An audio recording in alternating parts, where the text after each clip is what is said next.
नमस्कार मित्रों, आप देख रहे हैं ट्राइबल न्यूज, जनजाति वर्ग की आवाज। बड़ा ही सौभाग्य का विषय है कि पुनः हम उन देश के वीरों से बात कर रहे हैं। हमें अवसर मिला है उन देश के सच्चे सपूतों से जो सीमा पर डटकर हम भारतवासियों की चिंता करते हैं, हमारी रक्षा करते हैं और भारत की अखंडता और संप्रभुता को हमेशा बचाने में तत्पर रहते हैं और समय आने पर अपने प्राणों को भी न्यौछावर कर देते हैं। पिछले वर्ष गलवान की झड़प में हमने हमारे 20 सैनिकों को खोया। आपको बता दें कि 16 बिहार रेजिमेंट के अधिकतम जवान उस झड़प में शहीद हुए और आज हमारा सौभाग्य है कि हम बात कर रहे हैं मेजर जनरल गुलिया से, जो कि बिहार रेजिमेंट से, 16वीं बिहार रेजिमेंट से आते हैं। सर, आपका बहुत बहुत स्वागत है। नमस्कार सर। नमस्कार कपिल जी एंड धन्यवाद, आपने मौका दिया मेरी रेजिमेंट और मेरी पलटन के बारे में बात करने का। सर, पिछले साल जब 16 जून की खबर समाचार के माध्यम से आप तक पहुंची तो आपको किस तरह का सदमा लगा, क्योंकि आप कमांड कर चुके हैं 16 बिहार रेजिमेंट को और आप क्या मतलब एक पारिवारिक रिश्ता हो जाता है अपने रेजिमेंट से, और उस रेजिमेंट के जब अधिकतम जवान शहीद हुए तो आपकी मानसिकता उस समय क्या थी? कपिल जी, उस टाइम पर मैं मऊ में पोस्टेड था जी। और 16 तारीख की सुबह जो पलटन का और रेजिमेंट का हेड होने के नाते मैं कर्नल ऑफ द रेजिमेंट का मेरा उस टाइम पर ओहदा था, तो मेरे को छोटी छोटी कहीं कहीं से अलग अलग से खबर मिली, बिकॉज उस टाइम पर गलवान से हमारा संबंध पूरी तरह से नहीं था टेरेन के कारण। तो उड़ती उड़ती इधर उधर से कुछ कुछ खबर मिली और मैं एकदम से बहुत ही चिंतित हुआ और मुझे बहुत कंसर्न हुआ कि पलटन का ऑपरेशन कैसा हुआ है। मैंने तुरंत आर्मी हेडक्वार्टर और इधर उधर से चेक करने का कोशिश किया और उस टाइम मेरे को मालूम चला कि हमारा एक बहुत ही बड़ा झड़प हुआ चाइनीज के साथ में और हमारे जवानों ने बहुत बहादुरी का काम किया। सर, दर्शक जानना चाहते हैं कि आपकी जो सेवा काल था उसमें आपकी पोस्टिंग कहाँ कहाँ रही? कपिल जी, मैं 1984 से फौज में सेवानिवृत्त हूँ। सबसे पहले मैं बिहार रेजिमेंट में 14 बिहार में गया और 16 बिहार को मैंने ज्वाइन किया 1997 में और मैं तकरीबन 6 साल कर्नल बना, तब तक 16 बिहार के साथ रहा और उसके बाद 2002 में मैं 16 बिहार से बाहर गया।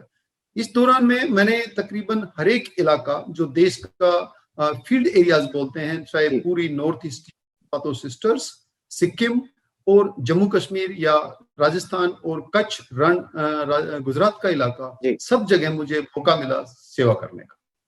रिटायरमेंट के बाद आप किस तरह से अभी कार्य कर रहे हैं और आपका शेड्यूल्स क्या है, ये दर्शक जानना चाहते हैं। वो जानना चाहते हैं कि एक रिटायर फौजी की जीवनचर्या क्या होती है। कपिल जी, मैं तकरीबन 1 साल पहले 31 अगस्त 20 को रिटायर हुआ और रिटायर होने से अगले दिन से ही मैंने अपना ये जो प्रेजेंट ओहदा है इसमें काम करना शुरू किया। आजकल मैं चीफ एग्जीक्यूटिव ऑफिसर हूँ एसवीपी ग्लोबल कंपनी का। हम स्पिनिंग मिल्स हमारे हैं इंडिया में और दूसरे देश ओमान में और मैं उसका चीफ एग्जीक्यूटिव ऑफिसर हूँ। हमारा ऑफिस मुंबई में है और आजकल मैं मुंबई में कार्यरत हूँ और यहाँ का जो दिनचर्या है वो फौज से काफी अलग होता है। फौज में हम बहुत सुबह उठ के काम शुरू कर देते हैं, यहाँ का काम तकरीबन 10 बजे शुरू होता है और लेट इवनिंग तक चलता है। 16 बिहार रेजिमेंट के बारे में बताएं आप कुछ, क्योंकि पूरे देश की सिंपैथी जो है, वो संवेदना है वो 16 बिहार रेजिमेंट के साथ ही, क्योंकि अधिकतम जवान जो गलवान में शहीद हुए वो इसी रेजिमेंट के थे। यस कपिल जी, 16 बिहार रेजिमेंट एक अलग से ही जज्बा इस पलटन में है, एक अलग ही जुनून है इस पलटन के जवानों में। ये पलटन शुरू में एक मिक्स पलटन थी जिसमें गढ़वाल का और शिखलाई के जवान भी होते थे, लेकिन 1999 में ये फिर से प्योर बन गई और आदिवासी अपने झारखंड इलाके के और बिहार स्टेट के लड़के प्योर बिहार बटालियन हो गए। हमारे को मौका नहीं मिला था कभी भी एक बहुत कठिन और एक्टिव एरिया में काम करने का, तो अपनी रेजिमेंट के लड़कों को, जवानों को हर टाइम पे ये जज्बा होता था कि कभी मौका मिले और बहुत एक्टिव ऑपरेशनल एरिया में सर्विस करने का। और ये मौका फिर अपने को मिला 2018 में जब पलटन उमरोई में थी, और जून 18 में गलवान घाटी में लद्दाख में पोस्टिंग हुआ, और उस वक्त ये सौभाग्य मिला जिसके कारण आज हमने अपना बहादुरी का दिखाने का और अपना जो एक्शन हुआ है वो दिखाने का एक सौभाग्य प्राप्त हुआ।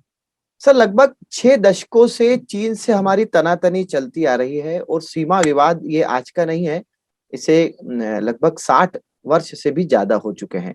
लेकिन आज से 61 वर्ष पूर्व वहां पर जो जंग हुई थी उसमें कुछ जवान हमारे भी शहीद हुए थे, उनके भी शहीद हुए थे। ये 61 साल बाद ऐसा अवसर आया है कि वहां पर खूनी संघर्ष हुआ और हमने भी हमारे जवान खोए और चीन के भी हमने काफी नुकसान किया। चूंकि चीन जो है कोई डेमोक्रेटिक कंट्री नहीं है, इसलिए वो अपनी कई बातें छुपाता है, लेकिन विदेशी मीडिया से पूरे विश्व को पता चला कि हमसे ज्यादा नुकसान चीन का हुआ है।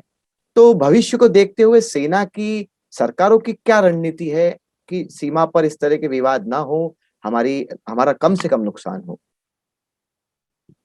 कपिल जी, अपना हिंदुस्तान कभी से, सदियों से ही एक बहुत ही बेनिवोलेंट पावर रहा है। कभी हमने दूसरे देश की तरफ गंदी नजर से नहीं देखा।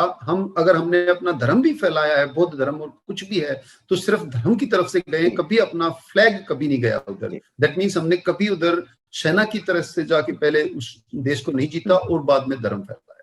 तो यही हमारा बहुत दिनों से सिद्धांत रहा है देश का। लेकिन चीन एक दूसरी तरह से ही बिहेव करता है, उसके सिद्धांत ही दूसरे हैं, और हर बार, हर कुछ सालों बाद वो हमारे को धोखा देता है। ये जो लास्ट इंसिडेंट हुआ है, ये एक इंसिडेंट नहीं हुआ। आपको बिल्कुल मालूम है कि हर 10-15 साल में, चाहे वो 62 का देख लो, 67 का देख लो, उसके बाद में सोमद्रंगचू देख लो, यहाँ के देप्सांग का एरिया देख लो, तो हर कहीं ना कहीं वो एक इस तरह से धोखे से काम करता आया है, और ये उसकी एक फितरत रही है कि इस तरह से करे। लेकिन अब जो उधर के जो एरिया है और अब जो सिचुएशन है वो काफी बदल चुकी है। ये इंडिया वो इंडिया नहीं है जो चीन ने 62 में सोचा था। बहुत बदल चुका है, ये नया भारत है, और ये हमने दिखाया इधर कि हम उसको, उसकी जो जिस नजर से वो हमारी तरफ देखता है उसका मुंह तोड़ जवाब देंगे, और उसको जो भी उसकी कामनाएं हैं उनकी पूरी नहीं होने देंगे। सर, आपने एक बहुत अच्छी बात बोली और हम बार बार इस बात को सुन रहे हैं। आपके पहले भी हमने जितने भी रिटायर फौजियों से या जनरल से, मेजर से हमने इंटरव्यू ली, तो उन्होंने एक बात आपकी जैसी ही कही जो आपने आज कही कि ये भारत पुराना भारत नहीं है।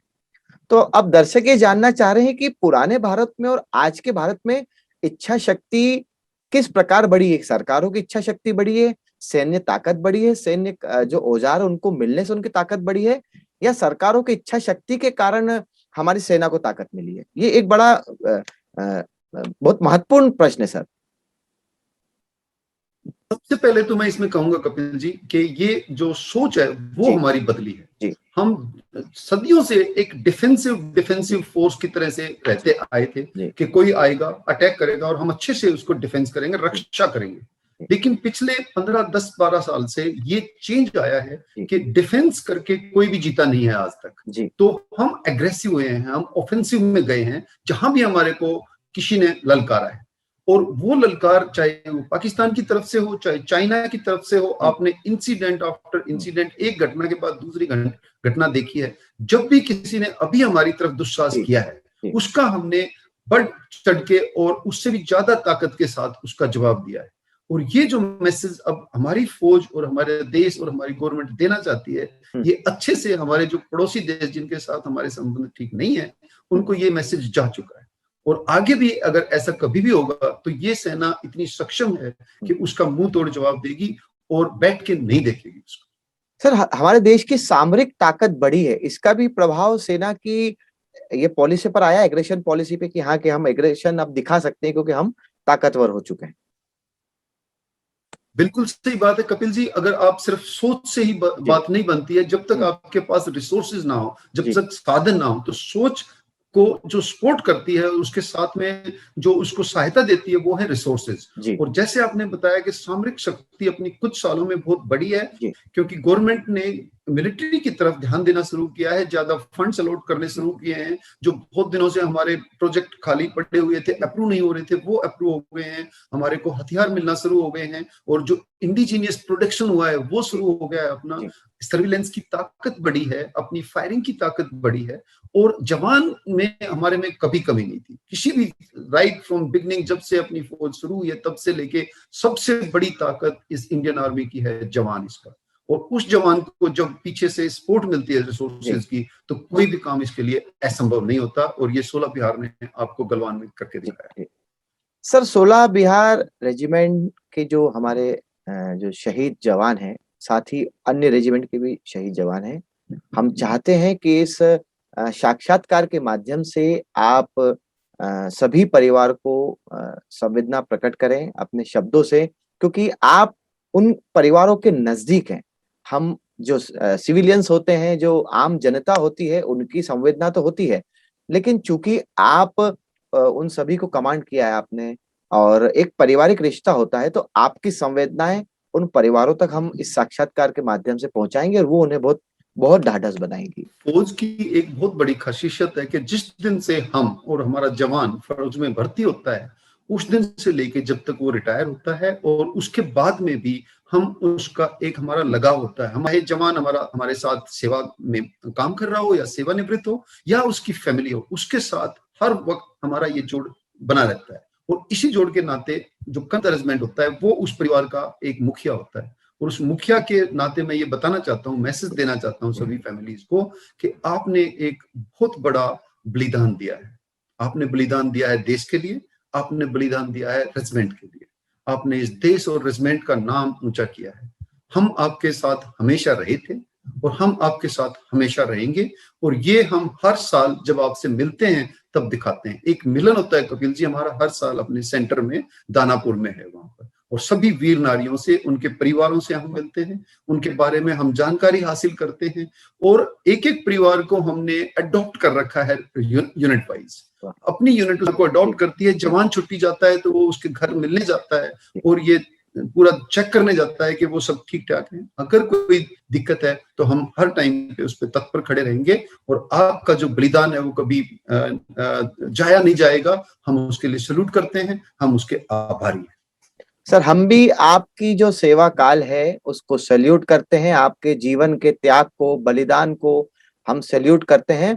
दर्शकों, मैं फिर कहूंगा कि हमारा सौभाग्य है कि हम इन वीरों से चर्चा करके आप तक वो बातें पहुंचा रहे हैं जो सच में गलवान की जो झड़प है उसमें क्या हुआ था, किस तरह से जनरल गुलिया जी के नेतृत्व में टीम काम करती है, सैनिक काम करते हैं।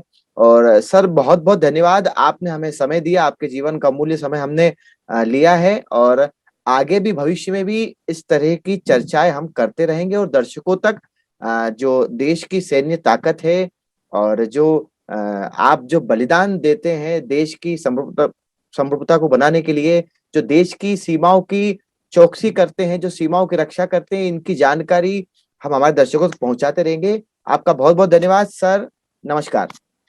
आपका भी बहुत धन्यवाद। आप ये जो इनकी बहादुरी का व्याख्यान कर रहे हैं, ये एक बहुत बड़ी बात है, और हम उसके लिए आपके आभारी हैं। धन्यवाद।